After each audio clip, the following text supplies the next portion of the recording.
Within every adult is a small child. And when we take care of our inner child, we're rewarded with energy, freedom, and creativity. How do we show our inner child this care? Just think back to what children normally love. What did you love when you were little? Playing around, maybe? Close your eyes. The setting sun dazzles the water in different colors. Do you see pink? Orange? Breathe in deeply. You sense the deep aroma of the conifers around you. Does it smell tart or sweet? It's soothing, relaxing. It instills you with a sense of peace. The air is moist, warm. Your lungs absorb the fresh smell of the water and forest. The breeze runs over your skin, your clothes. It's refreshing. Look at the water. Is this a lake or a river? There's warm sand under your feet. It heats up your toes. Warmth spreads over your fingers and your calves start feeling pleasantly heavy. You stop suddenly to admire the view. These moments pull you closer to nature, and you lose any desire to dwell on the past or future. You find yourself in the present, among the fine ripples of water, among the sounds of fish splashing somewhere. Your muscles relax. Somewhere deep inside you, a love and trust in the world awakens, the feeling that everything is going just as it should. You spot two seagulls dancing and diving about, descending to the water gracefully, splashing against the surface with ease. Shall we take a dip too? Take off your clothes. That's it. Perfect. The wind blows over your shoulders. It's pushing your back. Your heart's beating faster. Something wild and fun awakens inside of you, like when diving into cold water and freezing for the first few seconds before being hit by a wave of pleasure. Step back from the shore a bit, face the water, and get ready to run. And go. Your feet leave deep footprints in the wet sand. The water's getting closer. Water splashes in all directions. Drops glisten in the sunset rays. How is the water? Is it cool or warm? Your muscles tense up, but the chill passes over you quickly, leaves behind a soft coolness and freshness. Tiny droplets drip down your chest, down your back. Goosebumps run over your skin.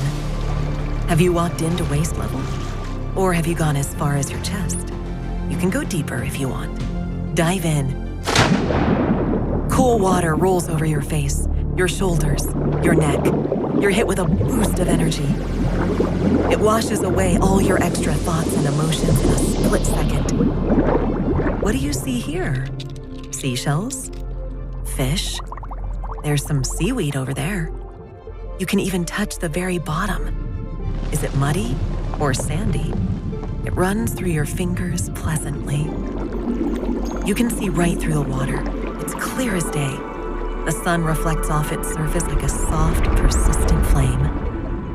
You can relax here and lay still.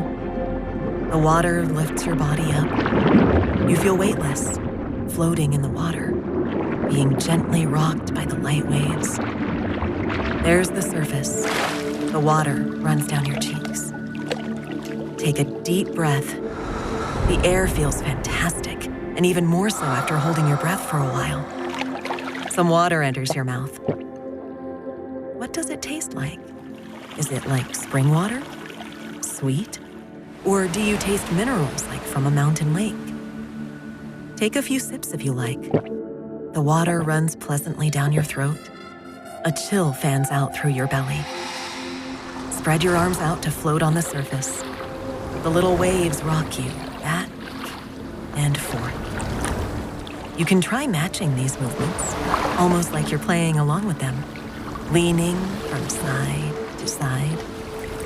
The more you involve yourself in these movements, the quicker these extra thoughts of yours flow away.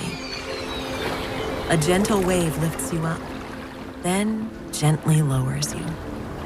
It takes with it any tension you may have. Your back relaxes, and your spine glides along with the waves.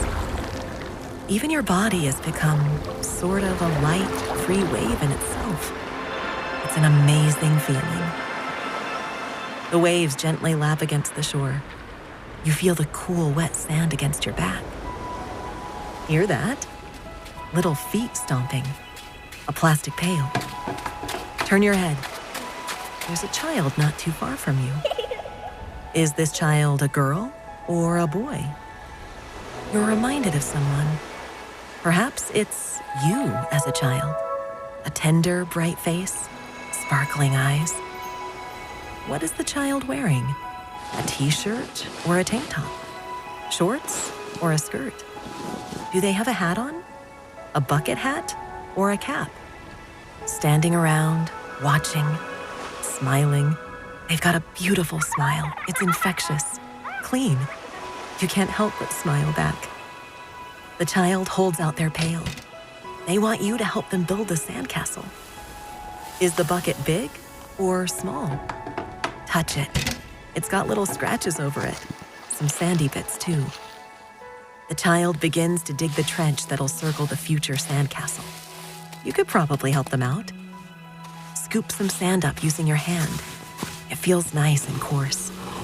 The sand crumbles between your fingers. It rustles a bit, becoming more packed in your grip. The water's coming. Great, the trench is ready. The child is digging out a thin channel to the lake. Perhaps that can be the seaport later. Now it's time to build the castle. Take the bucket, fill it with sand, add some water to it too. Flatten it down and turn the bucket over in the very center of your future castle. Good. Now you need to tap on the bucket to gently pull off the new structure. Look at you, a perfect, flat little sandhill. If you squeeze from the sides a bit, it'll get stronger. That's what the child is doing too. Now we need to build a bridge for visitors to get to our castle. What kind of bridge will you make? One made of sand? Or do you want yours to be out of sticks? Look down that way. There are little twigs lying on the sand. You can use them to carve out the windows and doors of the castle. Great. The doors and windows are ready. The extra sand can be blown away. Perfect. Take a look around. See if there's anything else interesting nearby.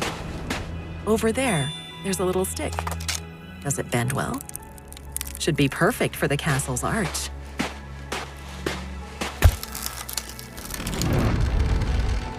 Now, let's make a tower. Scoop up some sand from the water. Have it upright on your palm. It flows evenly over your fingers. You feel a slight tickle, but it's a pleasant one. The wet flakes of sand turn into the tower's sharp peak. Now it's time to decorate the castle with pebbles. You see lots of them scattered along the shore over that way. There are big ones, smaller ones. Which ones do you want? Brown pebbles or red ones? See the greenish one over there? Look, there's a white one too. How do they feel? Some are smooth, some are rough. Put them in your bucket. The stones bang against each other and your bucket gets heavier. Place the stones up against the castle's walls. The child pushes a stick through a leaf and pokes it into the top of the tower. That's the flag. Is there anything else worth adding? Or is the castle ready now? A flat sun starts tucking in behind the horizon. Everything around you gets illuminated in a gentle glow. What colors do you see? Pink? Peach? How long do you think this castle will last here? Maybe a day or two? Does it really matter though? Look at the child. Even if it had rained now, or if a big wave had come crashing down onto the castle, the child wouldn't be upset. It's not the result that counts here. It's more the time and attention put into it. Seagulls call from above sleepily. The sky turns a shade of dark blue. You see the first stars. Crickets. You can enjoy the view for a while longer side by side. The The more time you spend with your inner child, the better you feel. It becomes easier to turn tedious tasks into games, to come up with something new. When your inner child is grateful, incredible opportunities open up. If in the near future you start getting bored, mundane thoughts start creeping into your head, fatigue starts setting in, just focus on these memories. Think of what you can do to make your inner child happy. And as strange as it may seem, do these things. When you do, you'll experience a state of playfulness, joy, calm. It's much easier to get what you want from that state of mind.